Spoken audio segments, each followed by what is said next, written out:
We are right in the middle of the 2024 Formula One summer break, and this is quite possibly one of the best seasons in a long time for Formula One. It might not seem that way if you look at the standings. You're like, oh, Red Bull's ahead, Max Verstappen is ahead, everything's as it is. But there's a battle coming to Red Bull as we enter this backstretch of 2024, and that's what we want to talk about today. This is Turn One. We're your host, Thomas. And Jeremiah. So I want to start with this stat, and it's not in depth or really deep or knowledgeable. It's something most Formula One fans would know. Wait a second. Yeah.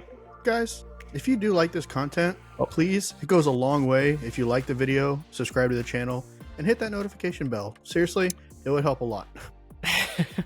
Trying to build up the subscribers. So if you watch this, like he said, if you watch this and like it, hit subscribe, support us, leave us a comment, let us know what kind of stuff you want to see. Do you know how many race winners there were in 2023? How many unique individuals won a race last year? It's 3. Carlos Sainz, Sergio Perez, and Max Verstappen. Again, we are about halfway through 2024, maybe a little bit over halfway, I think. Not quite 2/3 of the way through the season. How many race winners have we had in 2024? Both Ferraris, both Mercedes, both McLarens, 1 Red Bull. Take your guess. We are at 7 race winners already this year. Literally every team has had both drivers win a race except for Red Bull. and of the top teams, at least. And we will spare Checo from this episode as best we can until we really dive into Red Bull's team standings and their points totals. But yeah, so that alone shows you that teams are bringing competitive cars to races, unlike we saw last year, where Carlos won kind of in a, I'm not going to say it was a fluke, but didn't Max have issues that race with his car? And then Checo won 2 races where Max was behind the 8 ball in terms of strategy and in qualifying early in the season, not later in the season. Max pretty much swept the late half of the year. So things are different. Now, we have 3 main contenders coming after Red Bull. It's your notable names. It's your Ferrari, your McLaren, and your Mercedes. Our discussion is kind of going to be around those teams and where they are.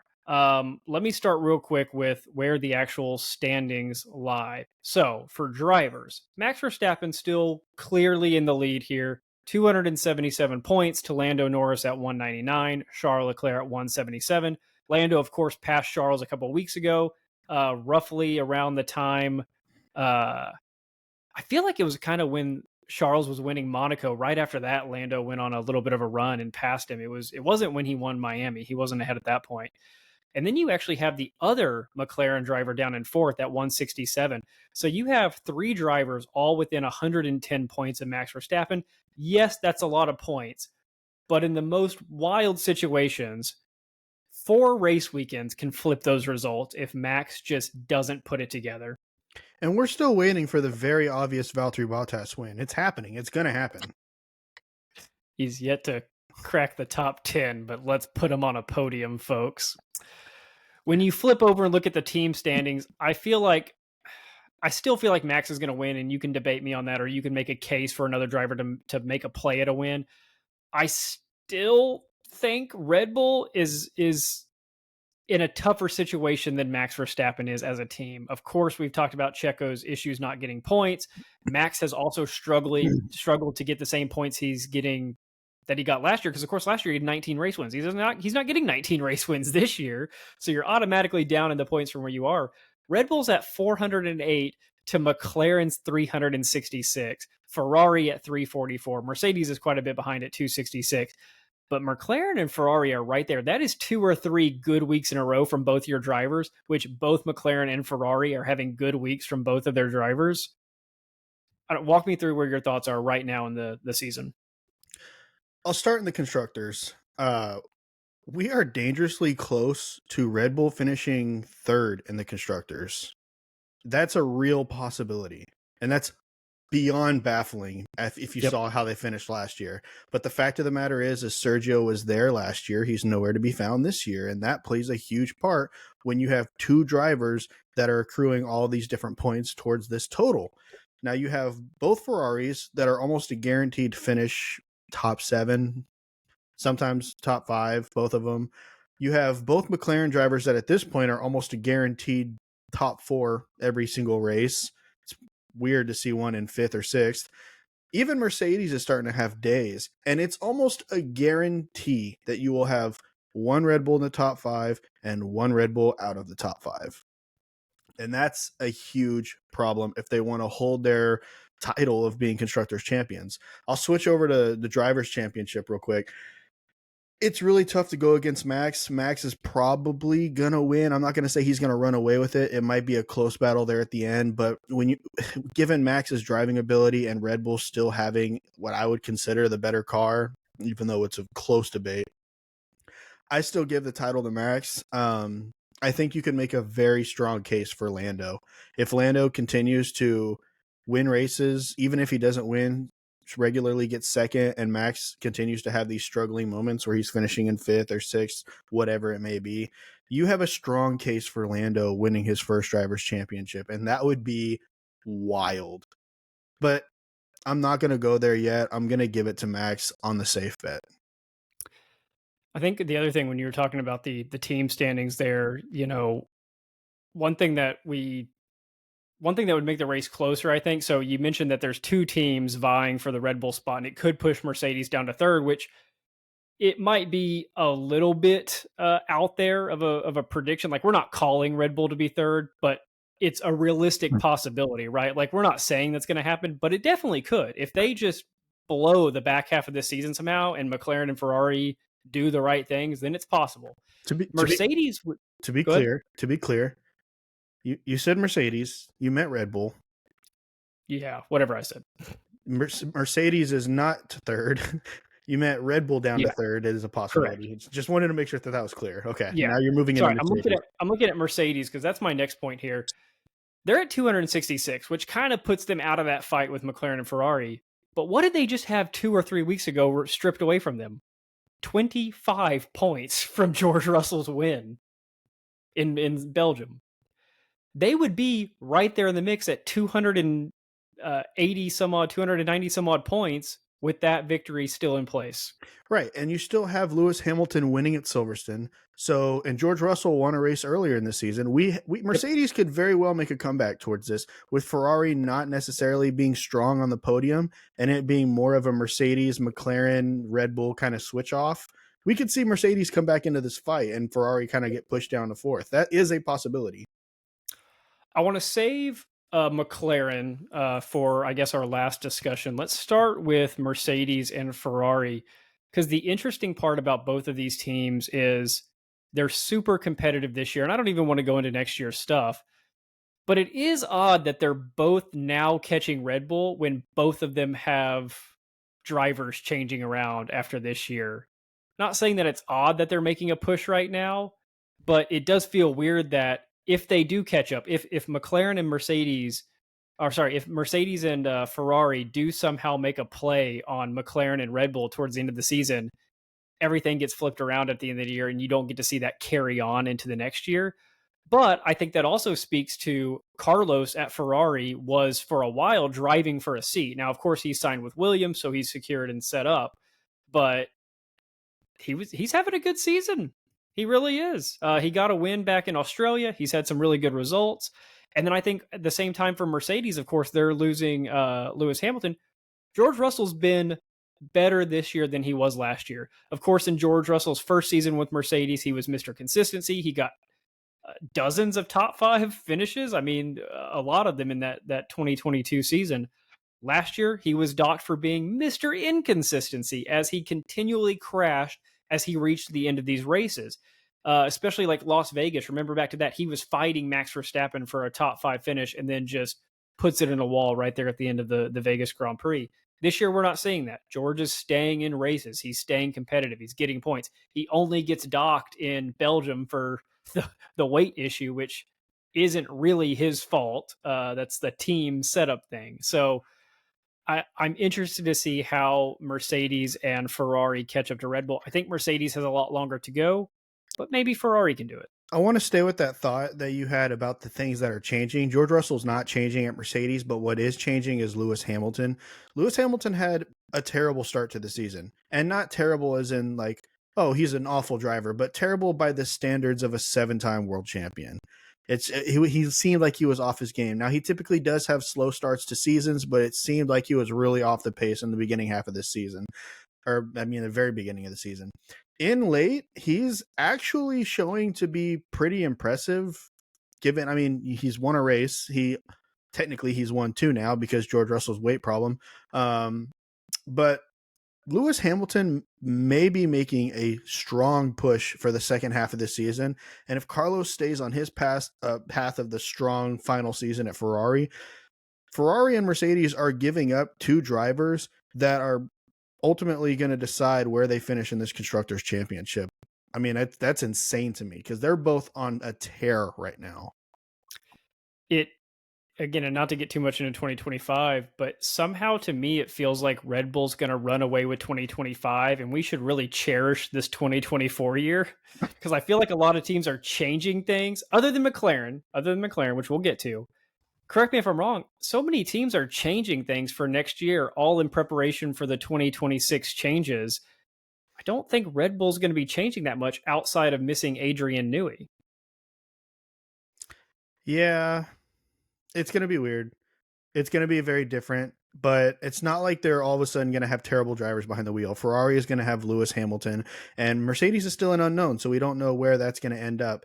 But I think I can safely say that Ferrari and McLaren will still be in the fight with Red Bull in 2025 easily. Now, until I know who that second driver is at Mercedes, I can't guarantee Mercedes, but I can definitely say Ferrari and McLaren will still be there. For sure. Here's another crazy thing. The last 4 Grand Prix that we've had, I'm going to go back 4 weeks. We had Austria, we had the British, the Hungarian, and the Belgian Grand Prix. One team has won 3 of those 4 races. Do you know who that is? McLaren? Mercedes. Oh, Mercedes. I'm sorry. Yeah. Mercedes has won 3 of the last 4 races. Yeah. The other winner in that time was a McLaren in Oscar Piastri. Red Bull has not won a race in 4 weeks, and it was to Mercedes and McLaren. And again, we're putting Mercedes at the bottom of this argument for teams that will catch Red Bull. That speaks differently to that. That says Mercedes is on a roll right now, a roll that McLaren has not put together, a roll that Red Bull had at the very beginning of the season up until roughly the halfway point and then lost. We could be completely wrong and at the end of this be looking at Mercedes very near the top of the standings if they continue this very specific path of winning races. I think that comes down to experience. So if you were to put Lando's experience level in comparison to Mercedes, you'd have to put him up with George Russell. I mean, they came into the sport together. They're pretty much at the same experience level together. So what's the missing link there? That's okay. Second year Oscar Piastri and 7-time world champion Lewis Hamilton. So Mercedes has all of this experience when the most experience that McLaren has is the second driver of Mercedes. So I think that they've just figured it out. They figured out what they can get out of that car and they push. I mean, we saw what George Russell, given the weight thing didn't happen, we saw what George Russell was able to do with those tires. We see Lewis Hamilton making good strategy calls. I mean, they're making a solid push.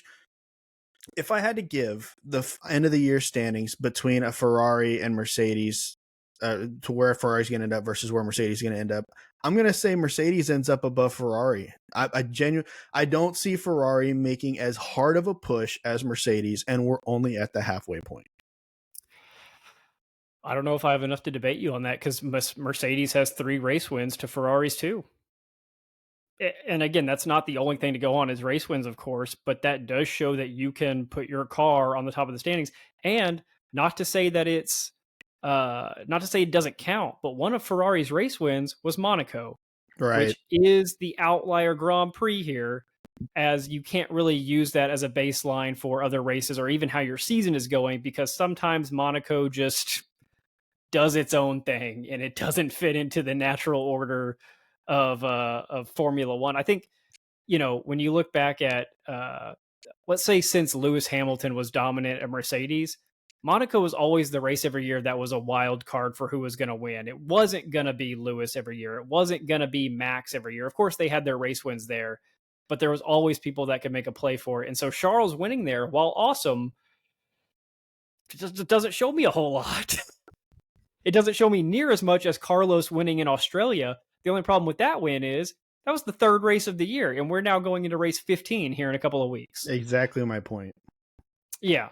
So we'll move on from Mercedes. Again, right now they're at the bottom of the fight, but like Jeremiah kind of hinted at, they could quickly, I mean, not quickly, it's going to take a couple of weeks, but they could find themselves up in the fight for third, second, maybe first, although they've got a lot of points to make up and Max really has to stink.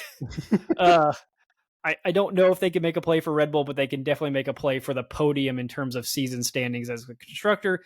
And with both Lewis and George having race wins, they could make pretty good driver jumps, although they're kind of behind right now as well. George missing out on that disqualification really hurt his chances because, you know, him to have 2 wins in a season would be huge. And then you can get 3 or 4. Now he's got to fight again for that second win. It's going to be a little bit tougher. Let's move a little bit more into that Ferrari discussion, though. We mentioned that they have 2 race wins split between their drivers, Carlos getting Australia and Charles getting Monaco. Ferrari is known for having a fast car. I haven't seen that as much this year in terms of outright race pace. I feel like they are very on level with the McLaren, with the Red Bull. Like they're not miles ahead in terms of race pace like they have in previous seasons. The other issue that I have with them is Carlos is leaving. They're bringing in Lewis. Are they doing things today that are in prep for next year that hinder their upgrades for this year? I don't know, because correct me if I'm wrong, I've heard nothing about upgrades for Ferrari really, other than maybe around the time they won Monaco, where I think they did their floor. I think they brought one in, not this last race, but the race before. I could be wrong on that. I want to say they brought one in fairly recently. Was that the one I'm thinking of where they compromised on their floor design? I believe that's correct, where they changed that up. And it wasn't a new floor. It was combining the features of an old floor with their new floor that they had already made. To that effect, yeah. Yeah. What are your thoughts on Ferrari? How do they play out with the battle between Mercedes and McLaren, and can they make a play at Red Bull? I think a play at Red Bull is kind of out of the question. I mean, it's possible, I guess. It can't be out of the question because of how close they are in the points and the fact that they have 2 consistent drivers. I think it's only 63 points. But they're but they're 2 consistent drivers that aren't consistently on the podium. And the fact of the matter is that that's what's important right now. Unless Max is finishing in 5th, 6th, 7th, 8th regularly, and they're finishing in like 5th, 4th. I mean, you need to have a podium almost every race from one of your drivers if you're going to compete with Red Bull, even if it is just Max. But it is a possibility. We could very well see, like I said earlier in the video, Red Bull in 3rd with Ferrari in 2nd, McLaren in 1st. But I genuinely think right now, if things keep going the way that they are, we're going to see Mercedes catch Ferrari, and Ferrari might slip to the back of all the top running teams. I mean, I just want to see more. I think your point to them focusing on the 2025 car, I don't necessarily think that that's correct. I think that Ferrari is so big that they can do both. But I'm not seeing enough from them. I mean, they brought those upgrades to the floor, didn't really do much. We are at the halfway mark, so there's plenty of time for them to bring more upgrades to the car, but we're going to need to see it. I mean, I based off of what we have right now, I don't see Ferrari on the up and up, but I mean, we'll see how the rest of the season goes. So both Jeremiah and I are kind of odd in that we like to go on Google Earth or Google Maps and poke around. We did this very early on when we became fans of Formula One, and we looked at all the tracks and things like that. Recently, I've gotten into really finding the team facilities, and I'm an odd bragging point, but I'm pretty sure I can find all 10 teams' facilities on Google Earth without having to search for them. I'm going to own that. That's fine. But to speak to Jeremiah talking about Ferrari's resources, go to Maranello, Italy, look at the Ferrari facility. It's the biggest thing in town, and it's not just Ferrari F1, it's all of Ferrari, and they combine their resources. I don't know exactly what the split is for what they can use for F1 or not, but it's a massive facility. You can see the wind tunnel labeled. You can take tours of this facility. So guys, definitely hit that subscribe button, share our content so that one day we can take a trip to Maranello, Italy and tour that Ferrari facility for you. We'll go stand in the wind tunnel for you. We'll do it. We'll pull it off. I don't know. So let us know. But yeah, go look at that. They definitely have a ton of resources over there. And so maybe they can figure out the upgrade situation. We'll see. Looking at the standings, though, I like this 4-race view that we looked at when we were looking at Mercedes winning the last 4 races, or winning 3 of the last 4 races. How many podiums has Ferrari gotten in the last 4 races? Take a guess. Podiums. I think Charles Leclerc got third in one of them. He did. So I'm going to go with 1. They have 2 because Carlos Sainz got third in Austria. So in 4 races that Red Bull is not winning, you didn't get points. You podiumed twice over 8 chances. They had 8 chances to podium. You podium twice and you get third. You don't get the points from second. You don't get the points from winning, all when Red Bull is having struggles. That is how you make up a gap. When Red Bull is not winning, you win or you get a podium. And they didn't pull it off. The other thing that's a little bit concerning is listen to these results over the last 4 races. Charles Leclerc goes 11, 14, 4, 3. The 4, 3 is a little bit promising, but the 11 and 14 isn't. Carlos Sainz goes 3, 5, 6, 6. That's not winning you any championship.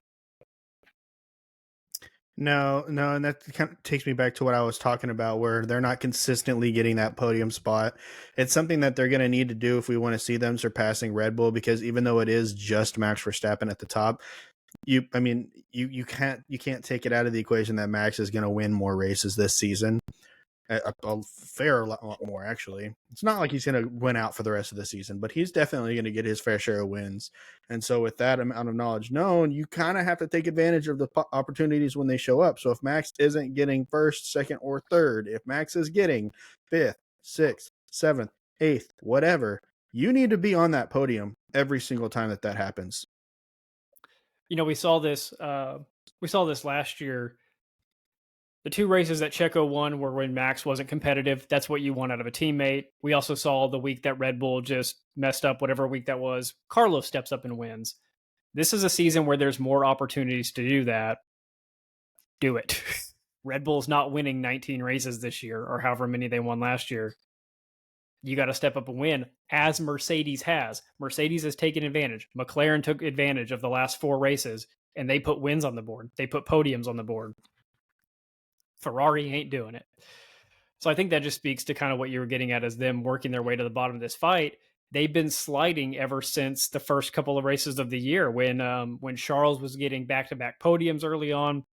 I mean, he goes 4, 3, 2, 4, 4, 3, 3, 1, and then it goes downhill from there. Carlos goes 3, 1, 3, 5, 5, 5, 3, and then it goes downhill from there. You can't be going downhill through a season. You've got to be going up. That speaks to your upgrades. That speaks to your driver's race pace and ability, being able to compete with the other cars on track. Because race number 3 that Carlos wins, the cars on the track today are vastly different than they were 10 races ago. It's a whole different fight that you're having to have. And I feel like Ferrari's falling behind the 8-ball a little bit. You good on Ferrari? You want to move into McLaren a little bit? Yeah, I don't have pretty much anything else to say about Ferrari. So McLaren's the closest because they have been steadily improving, I think, all season, of course. We saw this towards the end of 2023 when it felt like something clicked in the McLaren system. They started improving. And then this year, for the first time, Lando gets a win. And just when you think this is Lando Norris's season, he gets team orders to have Oscar get a win, which is odd and arguably hurting Lando Norris's chances of catching Max Verstappen, but it doesn't hurt their team standings, as again, they're only down by 40 some odd points, 42 points maybe, at the summer break of the season. This is as close as a race as we've had since the 2021 Red Bull and Mercedes battle.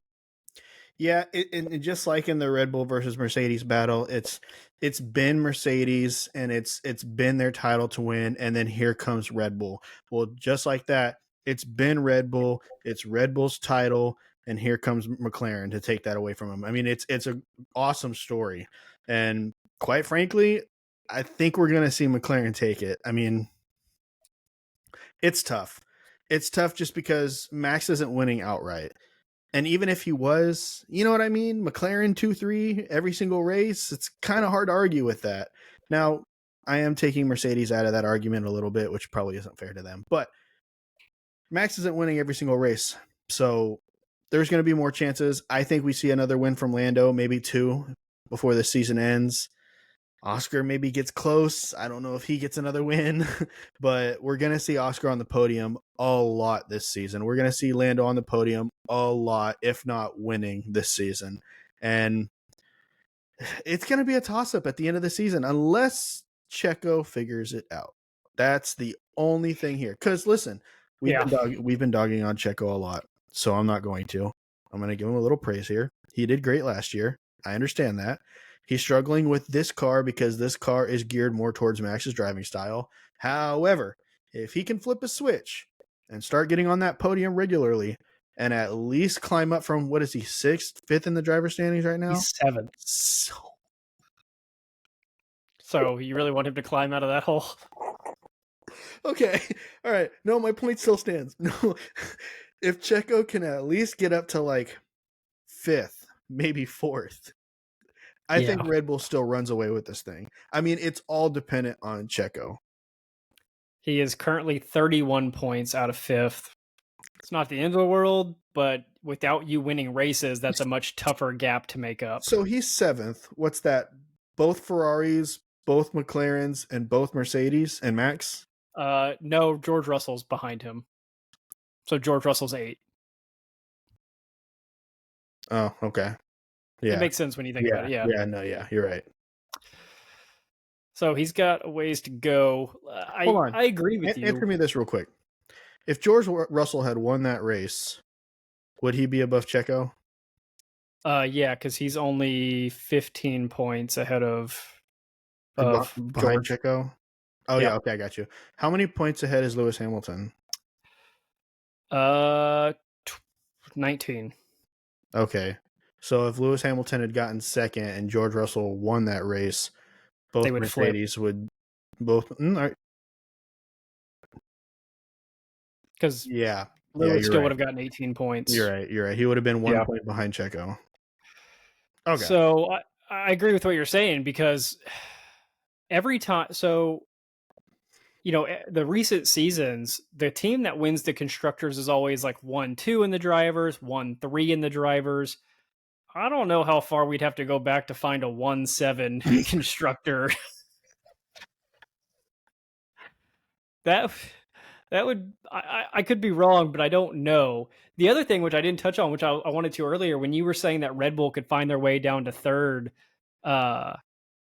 in the standings, has there ever been a constructor that has taken 3rd and still had the winning driver? That's the same argument as having the 1 and 7th best driver. Yeah, that is very odd. They really should have made a change at the summer break. I'm just saying, because you're right. It could happen where Max finishes 1st, Checo finishes 7th, 8th, or 9th, and Max wins the drivers, but Red Bull finishes 3rd in the constructors. I mean, we really have a situation here where Ferrari, Mercedes, and McLaren are all running to get this 1st spot, and Red Bull is hopping on one leg out in the lead, trying to get to the end of this race before the rest of them catch up, and it is ridiculous. Yeah, so I'm with you. I think that's tough, and I think McLaren's got a pretty good shot at it, especially with both of their drivers getting fairly consistent podiums. Especially, we've had, how many races have we had now? 14. We've had 14 races, and for the first 6, they struggled, but the last 7, they've been consistent, and that shows that they're probably going to do that for the remainder of the season. Man, what if we go into this last race? What if we go into Abu Dhabi? Do you know how much money I would give to go into Abu Dhabi just like we did in 2021 with Red Bull and McLaren tied for points? And it comes down to Checo somehow pulling off a great finish.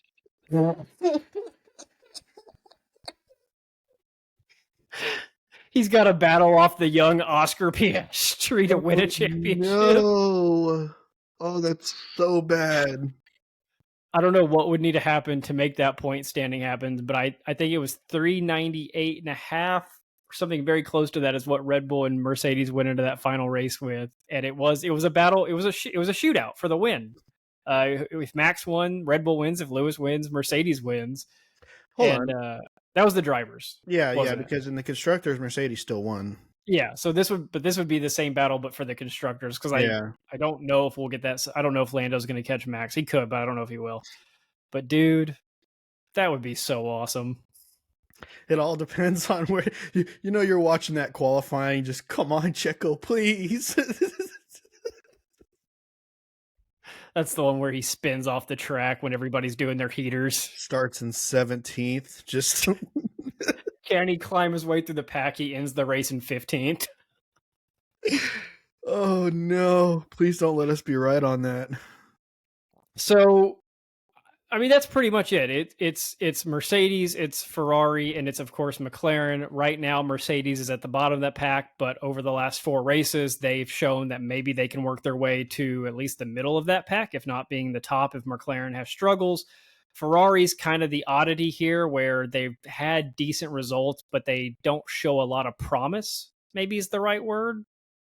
They're not showing anything that's like, oh, they're really on a good track here, which is the opposite of McLaren, which I think McLaren is showing us they can do whatever they want right now. They could have had either driver win the Hungarian Grand Prix. They decided to have Oscar win it, but they dominated that race from start to finish. I want to end this episode with something fun. So on the spot right now, give me your driver standings at the end of the season. 1, 2, 3. Not the rest of them, just your top 3. Yeah, I'm going to look at the current standings. So currently we have Verstappen, Norris, and Leclerc. I don't think that that's how we finish.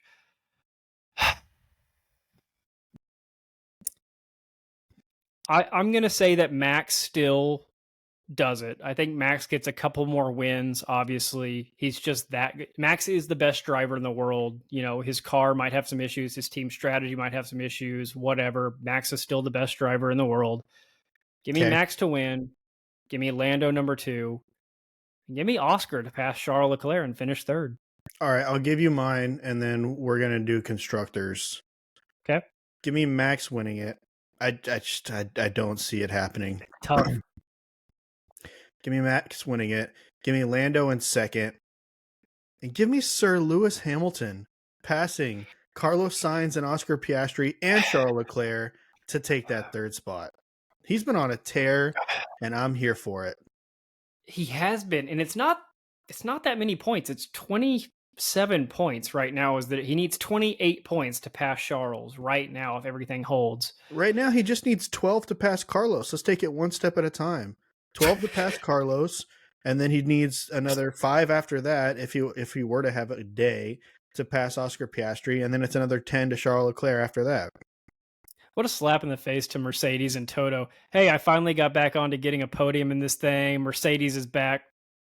I'm out. See ya. Oh, and George finished below Sergio Perez, so you have that for next year. George finished below the guy that everybody's calling for him to be kicked out of his seat, but he's your number 1 driver now. Have fun. All right, give me your constructors. 1, 2, 3. Man, I do not see Checo turning it around. We've been over time and time again, kind of where not our bias, but we're fans of teams. I'm a Red Bull fan. I supported Checo for a long time. Don't you dare put Aston Martin 3rd, because that's my pick. They're at 73 points. They are so far out of the conversation for anything right now. Look, I love Red Bull. I really do. I think they're getting passed by McLaren. I think you're going to see McLaren step up and win a couple more races. I think you're going to see Max win races. I don't think you're going to see Checo win races, and I don't think we're going to see Checo on the podium for the remainder of the season. Gee. That's going to be the difference. McLaren is going to get podiums out of both drivers. They're going to get wins out of both drivers, if not just enough out of Lando. And McLaren will pass Red Bull and win the constructors, even if Max takes the drivers. So I have it going McLaren, and then I have it going Red Bull, because I believe Ferrari and Mercedes are going to steal points from each other, especially the Ferrari situation the past 4 Grand Prix, where they have not taken the points that they need to. Mercedes always has a way of ruining it somehow for themselves. And, that included George's DQ and all that. So I think that they're going to be in a battle for that third spot. I'm still going to have Ferrari getting the third spot. I think Ferrari's still going to get the third spot. I don't see Mercedes making up the gap that they have right now and Ferrari not, but I could be easily swayed. So give me McLaren, Red Bull, and Ferrari. I agree with you on the McLaren and Red Bull. I think McLaren is just on a tear this season, man. And with Red Bull hopping on one leg, like I used the analogy earlier, I don't see how they're going to hold on to that first spot. There's too much of this race left to go, and they're crippled. I mean, honestly, it's bad. Yep. As for that third spot, such as I had Lewis Hamilton passing Carlos Sainz and Charles Leclerc, give me Mercedes to make up that gap and pass Ferrari for that third spot in the constructor standings. Yeah, and I don't see it happening only because I think Charles and Carlos can pull off another win each, possibly, or at least get podiums. But again, if the last month and a half has shown us, if Mercedes gets wins, they could do it. Like I said, I could be easily swayed to putting Mercedes in the third spot. My only reason is that Ferrari's ahead by 90 some odd points right now. That's a huge gap. I mean, it really is. I'm not trying to undermine that by any means. And it's not like Ferrari's hopping on one leg because both of their drivers are finishing relatively close to each other. And there's 10 races left. That's a lot. There's a couple more sprints thrown in here and there, so there's points to be had. Again, I could be swayed, but yeah, this is crazy. The fact that I didn't think we'd be having this discussion at this point in the year. I really didn't. I thought Red Bull would be running away with it. Yeah. Which, speaking of sprint races, it'll be a sprint race weekend for the Austin Grand Prix or the United States Grand Prix. And we will be attending that race. So stay tuned for more content then. We have fantastic, the best, state-of-the-art general admission tickets to the COTA. We're talking all grass, no seats. It's the best grass. It's pristine seating. We get to bring a lawn chair, I think. I'll be sitting on the floor. We get to pay $120 for a hat. All right. We're going to bring it back now. Let us know in the comments, what is your top 3 constructors finish for this season? Guys, Sauber has 0 points. That's it. That's all I wanted to say. We'll see you. Bye, guys.